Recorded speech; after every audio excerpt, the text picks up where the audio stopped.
तो ये case study है बायबैक की, जो कॉर्पोरेट अनाउंसमेंट्स हमारे को आते हैं और हम इसको एक आर्बिट्राज के रूप में समझते हैं। और आर्बिट्राज इज़ लाइक कि मेरा प्राइस अगर इस बायबैक के प्राइस से नीचे चल रहा है and the company feels that the stock is undervalued and they want to buy the particular stock at this X price which is the buyback price, and I have an arbitrage opportunity 5, 10, 15, 20% जो भी arbitrage opportunity है। अभी बहुत सारी companies buyback करती रहती हैं depending upon time to time, और सारी बातें हैं। एक कंपनी ये है जो जिसका नाम है गोल्डियम इंटरनेशनल, और बहुत सारी कंपनीज हमने पहले भी डिस्कस करी हैं। एक हम लोगों ने कुछ केस स्टडी भी किया था, so let's look at that case study. एक कंपनी है नवनीत एजुकेशन। इस कंपनी ने भी रिसेंटली बायबैक किया है। मैंने सोचा मैं आपको गोल्डियम का एग्जांपल देता हूँ, but let's now go and look at Navneet Education. So इस कंपनी ने क्या किया है कि क्लोजिंग ऑफ ट्रेड, ये corporate action intimation of buyback जो कि 10 दिसंबर को शुरू हुआ था। देखते हैं यहाँ पर क्या है।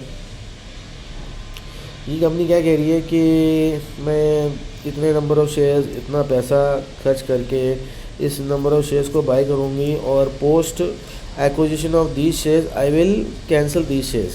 7,80,212 कुछ शेयर हैं और 100 रुपये के प्राइस पे ये लोग उसको बाय करना चाह रहे थे, because the company was saying as per me the valuations are undervalued. So let's have a look what will happen after the buyback and what will change in the balance sheet after the buyback. Now there are few things which we need to focus upon, और buyback से क्या होगा and आप उसको देखिए। Now अगर मुझे buyback करना है तो मेरे पास कैश या इन्वेस्टमेंट या पैसा होना चाहिए, तभी तो मैं उस कंपनी के स्टॉक को बायबैक कर सकता हूँ। नवनीत एजुकेशन में मैं देखता हूँ तो कंपनी ने अपनी जो बोरोइंग्स हैं 278 करोड़ से 69 करोड़ कर दी है 1-1.5 साल के अंदर, जो कि बहुत अच्छी बात है। मेरे रिजर्व्स भी यहाँ बढ़ रहे हैं, और बायबैक होने के बाद मेरा जो शेयर कैपिटल है वो कम हो जाएगा, और जो मेरा या तो ये मेरा इन्वेस्टमेंट्स जो मैंने रखा हुआ है फालतू, या मेरे पास कैश और ये सब चीज़ें जो जितना भी मैं बायबैक करता हूँ तो उस केस में उतना मेरा अमाउंट ये नीचे चला जाता है। मतलब मेरा कैश यहाँ से ख़त्म हो जाएगा 50 करोड़ 100 करोड़ जितना भी मैं बायबैक कर रहा हूँ, और उतना ही मेरा नंबर ऑफ़ शेयर्स यहाँ कम हो जाएंगे। और जो मेरा सिक्योरिटी प्रीमियम अकाउंट है जो इस रिज़र्व के अंदर इंक्लूडेड है, सो फेस वैल्यू का अमाउंट तो मेरे यहाँ से कम हो जाएगा और प्रीमियम का अमाउंट मेरे यहाँ से कम हो जाएगा। नंबर ऑफ़ शेयर्स मेरे कम हो जाएंगे और वो number of shares company cancel कर देगी। तो आने वाले पीरियड में क्या होगा? ये सिर्फ एक आर्बिट्राज अपॉर्चुनिटी है या कुछ और भी इसमें हो रहा है? आने वाले पीरियड में क्या होगा? मेरा शेयर कैपिटल कम होगा, मेरा रिजर्व्स कम होगा। अगर मैं इन दोनों लाइंस को टोटल कर लेता हूँ, so that becomes my book value. So basically my book value will go down, right? Buyback करने से I am using the cash in my business. अगर मैं 1 मिनट के लिए स्टॉक मार्केट की फ्लक्चुएशंस को, ट्रेडिंग को दूर रखूँ, so ideally nothing should happen on my market cap. I have used the cash to buy back my own stock, which is could भी हम समझ सकते हैं कि यार मेरा ROC और ROE जो मेरी कॉस्ट ऑफ कैपिटल है which is around 14-15% उससे कम है, and why is the company putting money to use to buy a business which is 5-6%? It might go down, it might not go down, that depends upon the trading aspect of stock markets. यहाँ पर beyond that arbitrage opportunity, my book value will go down, right? This will go down with the face value, and the surplus security premium account, this will go down.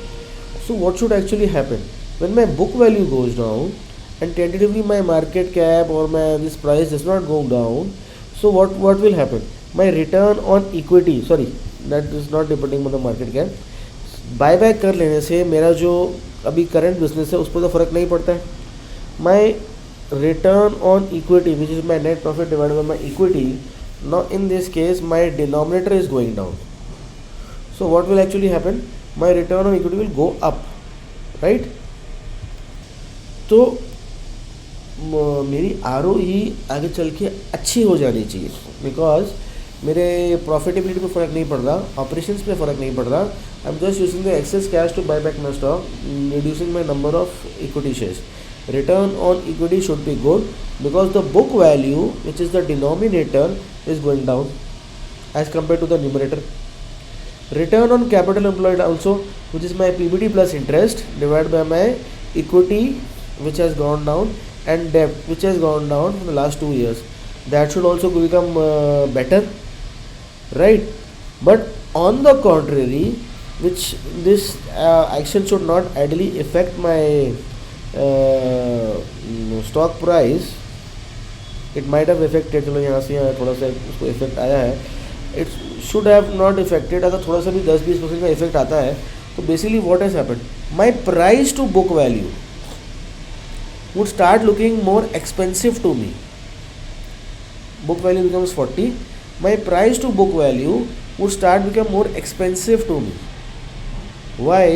मेरे number of shares नीचे चले गए, मेरी ये जो total value divide by my number of shares, तो मेरी book value जो है आइडियली वो नीचे चलेगी। प्राइस मेरी इतनी करेक्ट नहीं करती, तो कंपनी आपको वैल्यूएशन मैट्रिक्स पे महंगी दिखने लगेगी, लेकिन एफिशिएंसी मैट्रिक्स पर आपको अच्छी दिखने लगेगी। अब क्या ये अच्छा है बाय बाय करना, क्या ये ख़राब है बाय बाय करना, वो डिसीजन लेना इन्वेस्टर का काम है।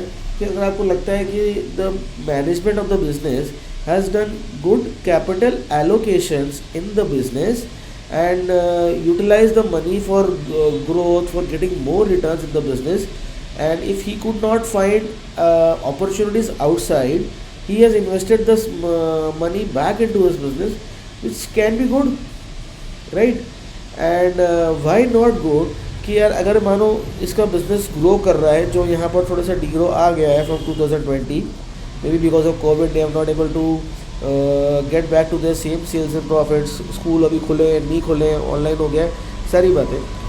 बट अगर मेरा धंधा ग्रो नहीं कर पा रहा बिकॉज ऑफ कोरोना और बिकॉज ऑफ एनी तीन problems, but my return are only 6%, अगर मुझे 5-6% का ही रिटर्न लेना होता तो मैं बैंक में FD करा देता ना, मेरे को इतनी मगजमारी करने की ज़रूरत ही क्या थी, राइट? प्लस से 1% ऑफ माई डिविडेंड। अगर मुझे 5-6% का रिटर्न लेना होता तो मुझे इतनी मगजमारी करने की ज़रूरत ही क्या थी। So ideally if you see कि this company has done a buy back around 100 rupees, and after 100 rupees when the buy back got completed the stock price came down to 88 rupees. Why? Because maybe the stock market participants are saying you have utilized the cash in not so good way, right? तो अगर ये capital allocation decision सही होता, मान लो मेरा business 15-20% से grow कर रहा होता और मेरे रिटर्न मैट्रिक्स मेरे कॉस्ट ऑफ कैपिटल के ऊपर होते, राइट, तो मार्केट प्राइसेस आपको शायद कुछ अलग ही ट्रेंड दिखाती, राइट? अभी जैसे इन्वेंट्री डेज बहुत ज़्यादा हैं तो इतना भी अच्छा बिजनेस नहीं है। सवाल ये उठता है, कंपनी ने बाय बैक किया है, उसको अपने धंधे में ज़्यादा ट्रस्ट है, तो क्या ये मेरा रिटर्न ऑन कैपिटल जो पहले इतना अच्छा हुआ करता था, जो अचानक कोविड के टाइम में ख़राब हो गया, क्या ये मेरा रिटर्न ऑन कैपिटल वापस इतने अच्छे पोजीशन में आ सकता है? That is number 1. Can I get some judgement कि this is a temporary problem? That is number 2. But one problem which I see in this business is increasing amount of inventories. माल बिकता नहीं है, इनकी प्रोडक्शन कैपेसिटी ज़्यादा है, right? ये जितना बनाते हैं उतना बेच नहीं पाते, और इसी वजह से जिनका कैश कन्वर्जन साइकिल है वो 1 साल से भी ज़्यादा हो गया है, पहले लगभग 1 साल के आसपास था. इन्वेंट्री जो मैं बना पा रहा हूँ वो मैं फिक्स एसेट्स के कारण बना पा रहा हूँ. कंपनी ने कभी भी आपको कोई मेजर कैपेसिटी एक्सपेंशन नहीं किया है, मेंटेनेंस कैपेक्स ज़रूर किया है, ठीक है? तो सिर्फ एक बायबैक का प्राइस मेरे करंट मार्केट प्राइस से ऊपर है या इस प्राइस पे मैं बायबैक कर रहा हूँ, इतना मुझे एक आर्बिट्राज मिल गया है और सब जगह यही डिस्कस होता है. हमको ऐसा नहीं देखना चाहिए. हमको ये देखना चाहिए कि प्रमोटर जो पैसा कंपनी को बिलोंग करता है, शेयर होल्डर को बिलोंग करता है, सिंस वो प्रमोटर है और वो पैसा वो किसी एसेट में लगा रहा है जो इस केस के अंदर उसी का कंपनी के शेयर्स हो गए. So why I should invest in it? Looking at the short-term charts, looking at the short-term arbitrage opportunity, or it is better to understand the business that my business is growing and earning a respectable rate of return. Or secondly, it might not be earning a respectable rate of return, but in future it can earn a respectable rate of return, which is only valid, or which is only important, has some value when my earning of respectable rate of return is accomplished with good growth. ठीक है. So this is how we should look at buybacks, how the balance sheet will change with the buybacks, and how the numbers will pan out. And buyback में सिर्फ ये चीज़ समझ में आती है कि अगर मेरे नंबर ऑफ शेयर्स कम हो जाएगा तो मेरी ईपीएस बढ़ जाएगी, राइट. कंपनी आपको महंगी नहीं लगेगी बिकॉज आपकी बुक वैल्यू का जो डिनोमिनेटर है वो गिर जाएगा, right. And the price which is the numerator is on the perception of the forward earnings, number one, and on the earnings track record which has elapsed in the past. So do check out for buybacks and don't blindly trade them for arbitrage opportunities looking at charts. Try to sense what the business is about, try to gauge the business, and then try to invest on these opportunities to make sustainable long term wealth rather than just flip flops. So that's the interesting case study for buybacks, and it is not only Navneet Education. हम लोग कोई भी company के बारे में जाके देख सकते हैं. ओके.